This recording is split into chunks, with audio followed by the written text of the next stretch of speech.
Pemirsa, hari ini mantan Menteri Agama Yakut Kholil Qomas menjalani sidang perdana kasus dugaan korupsi kuota haji di Pengadilan Tipikor Jakarta Pusat.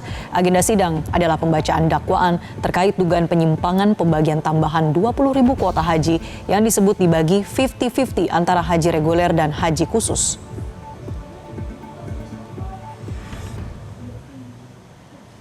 Sudah disampaikan oleh terdakwa Yakut Kholil Qomas dan harus melakukan simulasi 50% untuk haji khusus dan 50% untuk haji reguler. Bahwa masih pada tanggal 15 November 2023 ditetapkan pembagian kuota haji oleh terdakwa Yakut Kholil Qomas melalui surat keputusan Menteri Agama Republik Indonesia tahun nomor 1005 tahun 2023 tentang kuota haji Indonesia tahun 1445 Hijriah 2024 Masehi dengan membagi kuota haji tersebut menjadi kuota haji reguler sebanyak 203.320 jemaah atau sebanyak 92% dan kuota haji khusus sebanyak 17.680 jemaah atau sebanyak 8%. Penetapan kuota haji dalam keputusan Menteri tersebut hanya terkait kuota awal saja sebanyak 221.000 orang. Karena saat itu kuota haji tambahan yang sempat disampaikan sebelumnya ternyata belum resmi diberikan oleh pemerintah Arab Saudi. Bahwa sekitar bulan November 2023, Fuad Hasan Masyur menghubungi terdakwa Yakut Kholil Qomas untuk bisa mengatur pertemuan dengan Forum 1 dan pada tanggal 16 November 2023, terdakwa Yakut Kholil Qomas dan Isfah Abidal Aziz alias Gus Alek melakukan pertemuan dengan Forum 1, yaitu Fuad Hasan Masyur, Farid Aljawi, Tauhid Hamdi, Asrul Ajistaba, Muharram Ahmad dan Ismail Adam. Dalam pertemuan tersebut, Fuad Hasan Masyur menyampaikan keinginannya agar pengelolaan kuota haji khusus tambahan yang akan diberikan oleh pemerintah Arab Saudi dapat dikelola oleh PIHK lebih dari 8%. Atas keinginan Fuad Hasan Masyur tersebut, terdakwa Yakut Kholil Qomas mengatakan akan kita lihat ke depan dan meminta agar pihak Forum 1 secara inten berkomunikasi dengan Isfah Abidal Aziz alias Gus Alek terkait dengan pengelolaan kuota haji khusus tambahan tersebut. Bahwa selanjutnya, pada tanggal 17 November 2023, Isfah Abidal Aziz alias Gus Alek menyuruh Nasrullah Jasa melalui percakapan WhatsApp agar kuota haji yang sudah masuk ke IHAD sejumlah 221.000 dibagi dulu untuk reguler dan haji khusus dengan skema 92% kuota haji reguler dan 8% kuota haji khusus. Setelah 221.000 dibagi, ke depan akan disiapkan untuk keperluan skema pembagian kuota haji tambahan sebanyak 20.000 sehingga kuota awal sebanyak 20.000 ini skemanya terpisah dari kuota awal. Bahwa kemudian pada tanggal 23 November 2023 menindaklanjuti arahan terdakwa Yakut Kholil Qomas, Isfah Abidal Aziz alias Gus Alek kembali melakukan percakapan WhatsApp dengan Nasrullah Jasam menegaskan tentang skema pembagian kuota tambahan sebanyak 20.000 dilakukan dengan cara pembagian 50% haji reguler dan 50% haji khusus. Dalam percakapan tersebut, Isfah Abidal Aziz alias Gus Alek berdiskusi dan memberikan arahan-arahan teknis mengenai skema atau tata cara pembagian kuota tambahan.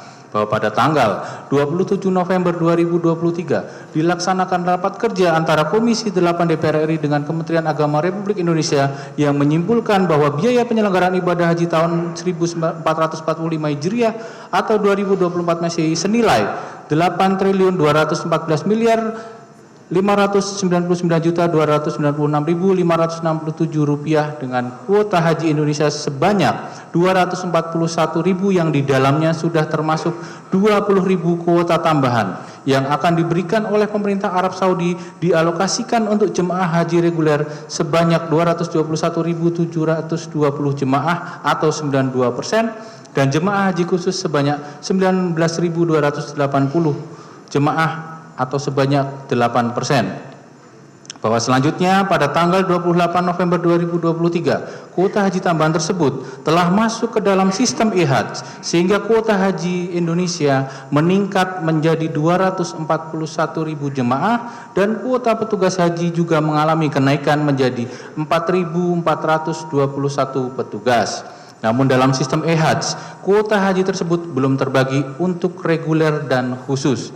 Bahwa sekira pada bulan Desember 2023 dilakukan kegiatan rapat di ruang rapat terdakwa Yakut Kholil Qomas Dalam rapat tersebut, Isfah Abidal Aziz alias Gus Alek dan terdakwa Yakut Kholil Qomas menyampaikan bahwa untuk kuota haji tambahan akan melakukan pembagian kuota tambahan haji reguler dan khusus dengan kuota persentase 50% haji reguler dan 50% haji khusus.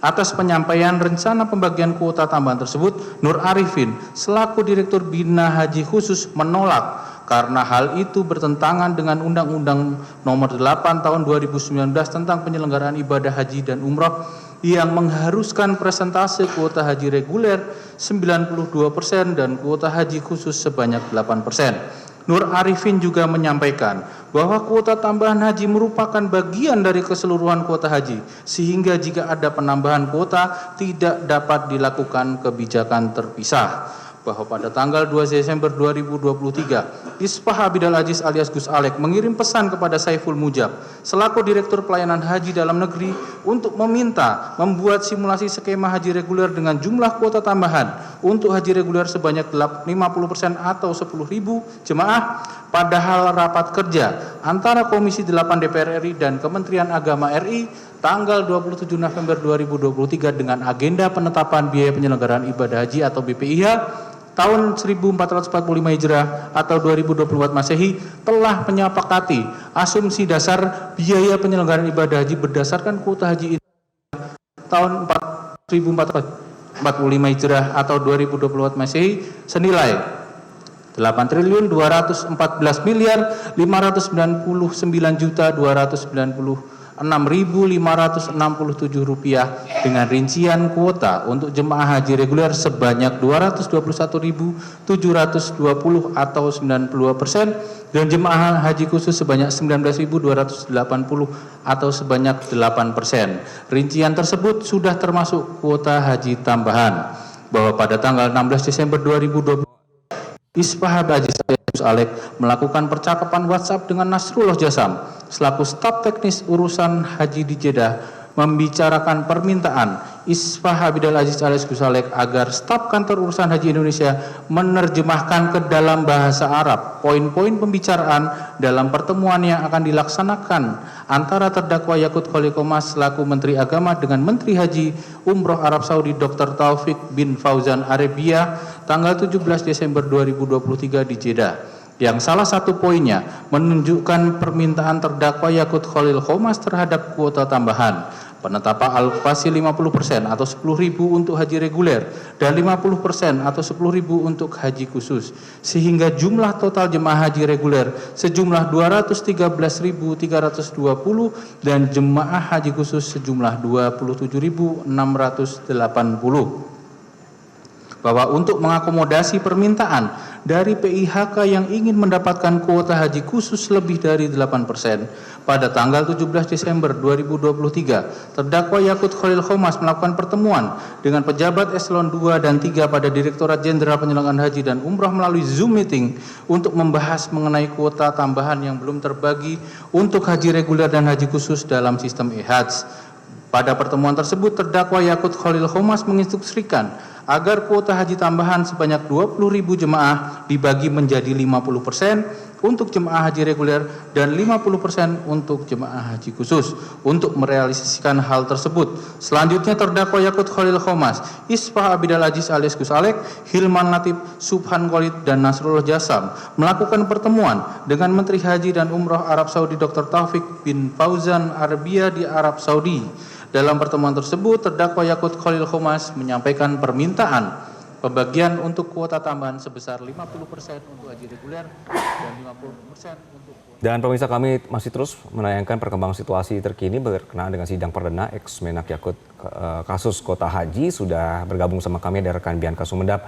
Bianca, apakah tadi sempat ada respons dari pihak Yakut berkenaan dengan sidang hari ini?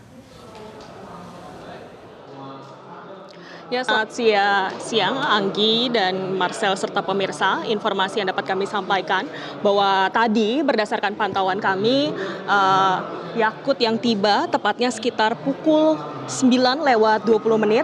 Tadi kami sempat menanyakan begitu terhadapnya dan ia memberikan respon bahwa ia menyampaikan permohonan doa dan dia juga menyampaikan bahwa untuk sidang hari ini ia akan mengikuti begitu jalannya persidangan dan mengikuti setiap proses-prosesnya sidangnya. Dan kalau kita lihat, Anggi, Marcel, dan pemirsa, ini merupakan sidang perdana perkara dugaan tindak pidana korupsi terkait dengan kuota haji tambahan untuk penyelenggaraan ibadah haji tahun 2023 hingga 2024. Dan Anggi, pada sidang perdana hari ini ditujukan begitu untuk 4 terdakwa, bukan saja terhadap Yakut yang merupakan mantan Menteri Agama, tetapi juga ada mantan staf khusus Menteri Agama, dan juga Direktur Operasional PT Makassar Toraja, dan juga Komisaris dari PT Rauda Eksati Utama, sekaligus juga Ketua Umum Kesutri.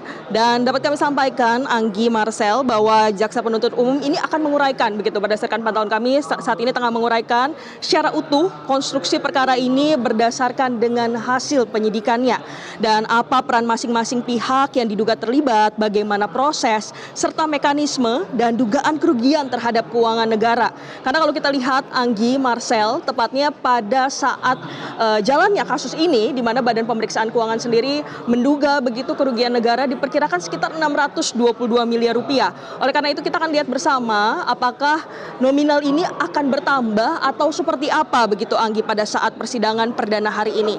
Dan kita juga melihat begitu, Anggi, pada saat ini Jaksa Penuntut Umum tengah menguraikan begitu fakta-fakta, alat bukti yang menjadi dasar dari dakwaan, termasuk khususnya untuk dugaan aliran pemberian ataupun penerimaan sejumlah uang sebagaimana ditemukan dalam proses penyidikan, serta sangkaan pasal yang didakwakan kepada masing-masing terdakwa sesuai dengan peran dan juga perbuatan yang diduga dilakukan. Dan sejauh ini memang persidangan sendiri bersifat terbuka begitu, Anggi dan Marcel. Jadi masyarakat dapat mencermati secara langsung setiap fakta hukum yang muncul di persidangan dan mendengarkan begitu khususnya untuk uraian dakwaan serta mengikuti proses dari persidangan ini. Karena kalau kita lihat, Anggi, Marcel, dan pemirsa, bahwa kasus penyelewengan kuota haji ini tepatnya dimulai pada 9 Januari 2026, di mana KPK resmi begitu menetapkan Yakut dan sebagai tersangka, dan juga KPK menerima begitu laporan hasil audit tepatnya pada 24 Februari lalu. Pada tanggal 12 dan 17 Maret 2026 Yakut juga resmi begitu ditahan di rutan Komisi Pemberantasan Korupsi, dan di tanggal 19 status penahanan Yakut sempat dialihkan menjadi tahanan rumah atas permohonan keluarga sebelum akhirnya dikembalikan. Dan pada tanggal 8 Juni 2026 KPK menetapkan 2 tersangka baru, yakni adalah Ismail Adam dan juga Asrul Aziz, yang kemudian resmi ditahan pada 8 Juni. Oleh karena itu, Anggi, Marcel, dan pemirsa, kita akan tunggu bersama begitu jalannya persidangan hari ini, karena saat ini sudah berjalan kurang lebih 1,5 jam dan nanti akan kami sampaikan secara berkala. Demikian yang dapat kami sampaikan. Kembali ke studio Anggi dan Marcel. Baik, terima kasih Bianca Sumendap melaporkan langsung dari Pengadilan Tipikor Jakarta. Jelajahi cara baru mendapatkan informasi. Download Metro TV Extend sekarang.